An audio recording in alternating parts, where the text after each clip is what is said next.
D'accord, donc si vous êtes quelqu'un qui comprend les bases du montage vidéo, que vous savez peut-être couper et assembler vos clips sur la timeline, ajouter de la musique, voire même glisser une transition préfabriquée entre les clips, mais que vous voulez passer au niveau supérieur dans vos montages, comment faire ? Eh bien, dans cette vidéo, je vais partager quelques astuces de montage vidéo professionnel qui, si vous ne les utilisez pas déjà, vont complètement transformer votre façon de monter vos vidéos à partir de maintenant. Ces conseils visant à vous faire gagner du temps et à améliorer la valeur de vos montages. Passons au premier conseil, utilisez des superpositions. D'accord, tout d'abord, qu'est-ce qu'une superposition ? Une superposition est une couche vidéo que vous placez au-dessus de vos clips vidéo. Il existe plusieurs façons créatives d'utiliser les superpositions. Voici 3 façons originales d'utiliser les superpositions dans vos vidéos. La première consiste à utiliser des superpositions de brûlure de film ou des textures. Prenez cette superposition de brûlure de film, ici, par exemple. Je vais la placer entre ces 2 séquences afin que nous ayons maintenant une transition beaucoup plus stylisée. Voici à quoi ressemblaient les séquences originales montées ensemble.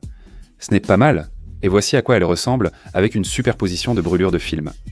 C'est juste un peu plus fluide, un peu plus stylisé, mais vous pouvez adapter ces superpositions à l'apparence et à l'ambiance que vous recherchez.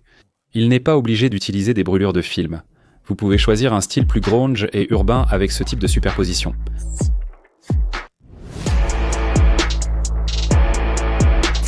Ou les rendre plus subtiles et élégantes ainsi.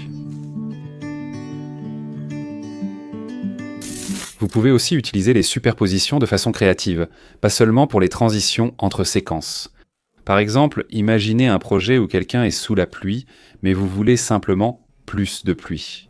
Vous pouvez ajouter une superposition de pluie sur la séquence ainsi, créant une couche d'intérêt en plus. Nous pourrions aussi aller encore plus loin en ajoutant l'effet sonore de la pluie avec une douce couche de musique. Ou disons que vous avez une prise de quelqu'un debout sur la route et que vous voulez donner l'impression que le sol s'effondre.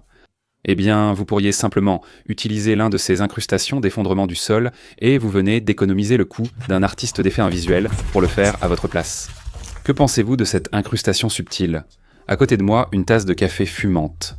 Maintenant, même si le café est réel, la vapeur ne l'est pas. J'ai simplement utilisé une incrustation de vapeur et je l'ai glissée sur mon clip comme ceci. Il existe de nombreuses façons créatives d'utiliser des incrustations dans vos vidéos. Voici un conseil pour économiser beaucoup de temps et d'efforts. Utilisez des vidéos de stock.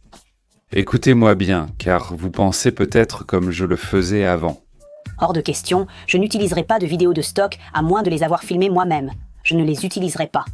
En travaillant avec des clients et en gérant mon entreprise vidéo, j'ai vite compris qu'il était trop coûteux et chronophage de tout filmer moi-même. Laissez-moi vous donner un très bon exemple. Le mois dernier, j'ai voyagé à Rome où j'ai tourné 3 vidéos YouTube, dont une au Colisée. Je voulais une prise de vue par drone pour l'ouverture afin d'ajouter de la valeur de production. Mais je ne voulais pas emmener mon drone avec moi. J'ai déjà voyagé avec des drones par le passé et pour être honnête, cela peut finir par être vraiment très contraignant. En général, 1 ou 2 prises de vue aériennes me suffisent lors de ces voyages, mais je dois tout de même passer mon drone à la douane. On m'a déjà confisqué des drones auparavant, ça devient coûteux, et même si j'arrive à le faire passer à la douane, c'est beaucoup de poids en plus, et ça prend la moitié de la place dans mon sac photo. Je dois demander une autorisation sur place, ce qui peut être difficile, voire impossible. Je dois faire décoller le drone dans une zone urbaine très fréquentée, ce qui attire l'attention. Je dois aussi prendre des images sans risquer d'écraser le drone sur des touristes.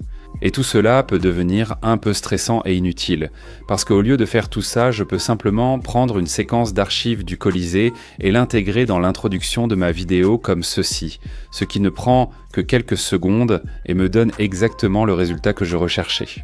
Évidemment, cela ne marchera pas toujours. Parfois, il n'y aura aucune séquence d'archives, mais souvent, il y en aura. J'étais au Colisée par une journée ensoleillée et il existe une abondance de prises de vue aériennes du Colisée par temps ensoleillé. Donc cela s'est parfaitement intégré à mon montage et m'a fait gagner beaucoup de temps et de stress pendant mon voyage. En tant que monteur ou créateur, profitez des séquences d'archives existantes. Rendez vos montages uniques avec votre touche personnelle, filmez si possible, sinon utilisez les nombreuses séquences disponibles pour gagner temps et argent. D'accord, maintenant mon prochaine astuce de montage ici est vraiment simple mais très efficace, surtout si vous êtes quelqu'un qui monte beaucoup de séquences de B-roll. Passer en revue de nombreux clips pour en extraire les meilleurs passages prend beaucoup de temps et n'est pas très amusant. On veut plonger dans le montage pour être créatif, donc plus c'est rapide, mieux c'est. Donc je vais faire ça en utilisant des raccourcis clavier. Je vous promets que ça va vous faire gagner énormément de temps. Si vous ne deviez garder qu'un raccourci clavier, choisissez celui-ci. Supposons que vous ayez 10 séquences tantôt sur votre timeline et que vous souhaitiez juste choisir les meilleurs passages de chacune. Voici comment je monte ces séquences sans raccourci clavier. Je vais déplacer ma tête de lecture à l'endroit où je veux que ma séquence commence, à peu près ici, puis je vais venir ici pour sélectionner l'outil lame, ensuite je reviens ici pour sélectionner la partie de la séquence que je veux supprimer, et enfin j'appuie sur supprimer. Je devrais ensuite répéter ce processus pour couper la fin de la séquence afin de ne garder que cette partie du milieu, la bonne partie. Il y avait beaucoup de mouvements de main pour faire ce montage, et ce n'était tout simplement pas très efficace. J'ai donc défini 2 raccourcis clavier personnalisés. Q sert maintenant à couper le début et W à couper la fin. Cela vous permet de placer la tête de lecture où vous souhaitez démarrer votre clip, par exemple ici. Désormais, en appuyant sur Q, non seulement une coupe est faite, mais tout avant la tête de lecture dans le clip sélectionné est aussi supprimée. Et si je veux couper la fin, je déplace simplement ma tête de lecture à l'endroit où je veux que mon clip se termine, puis j'appuie sur W et la fin est supprimée. Je ne peux pas vous dire combien de temps cela va vous faire gagner. Intérêt composé. Ce raccourci vous fera gagner des jours, semaines ou mois de montage inutile à long terme. J'utilise Final Cut Pro, mais cela fonctionne avec presque tous les logiciels de montage. Premiere Pro, DaVinci Resolve, tous permettant de faire cela. Finissez cette vidéo puis regardez un tutoriel pour créer des raccourcis dans votre logiciel. D'accord, maintenant, le prochain est de loin l'un de mes trucs de montage préférés et il y a plusieurs façons différentes de le faire. Je ne sais pas comment nommer cette technique, donc je te laisse choisir. Imagine maintenant que tu veuilles réaliser une prise de vue impossible. Une prise où la caméra pénètre dans le cerveau de quelqu'un. Plutôt difficile à faire, sauf en utilisant la magie du montage comme ici.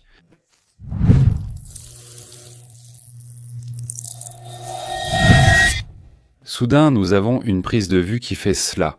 Et tout ce que j'ai fait pour cela, c'est simplement télécharger quelques animations graphiques de neurones et les intégrer dans ce clip. Cette technique consiste vraiment à rendre l'impossible possible.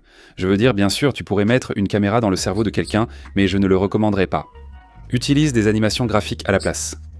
Maintenant, laisse-moi te montrer un autre exemple de cette technique en action. Disons que nous avons 2 plans que tu as montés ensemble pour créer cet effet à travers le sol. Bon, ça a l'air correct, mais maintenant ajoutons des animations graphiques pour montrer ce plan qui traverse réellement le sol. Ajoute quelques effets sonores, et maintenant on a ceci.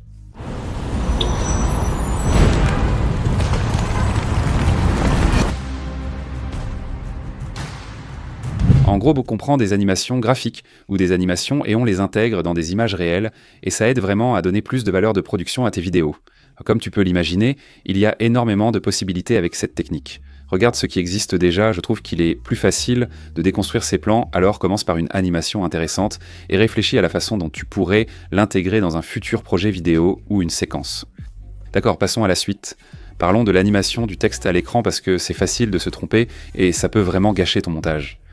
Il y a de fortes chances qu'à un moment donné dans ton parcours de montage vidéo, tu aies besoin d'afficher du texte à l'écran. Et à moins d'avoir une très bonne compréhension des graphismes, du design, de l'animation, et de savoir quelles polices fonctionnent bien ensemble, ce texte peut finir par sembler déplacé, distrayant et même donner un aspect bon marché à ton montage. Je suis vraiment nul en graphisme et animation. J'ai tenté de créer des choses de zéro, mais le résultat était si mauvais que je ne les utilisais pas. Je perds juste mon temps. La méthode la plus efficace, sauf si on maîtrise parfaitement l'animation, est d'utiliser des modèles préconçus. Alors, disons que vous avez besoin d'un bandeau professionnel pour une interview vidéo, peut-être des titres d'ouverture cinématographique pour un court-métrage, ou peut-être que vous avez simplement besoin d'un bouton d'abonnement pour votre dernière vidéo YouTube. Ne perdez pas de temps à tout faire vous-même. À moins que ce soit votre passion, faites comme vous voulez, mais je veux un rendu pro sans avoir le temps de tout créer de zéro.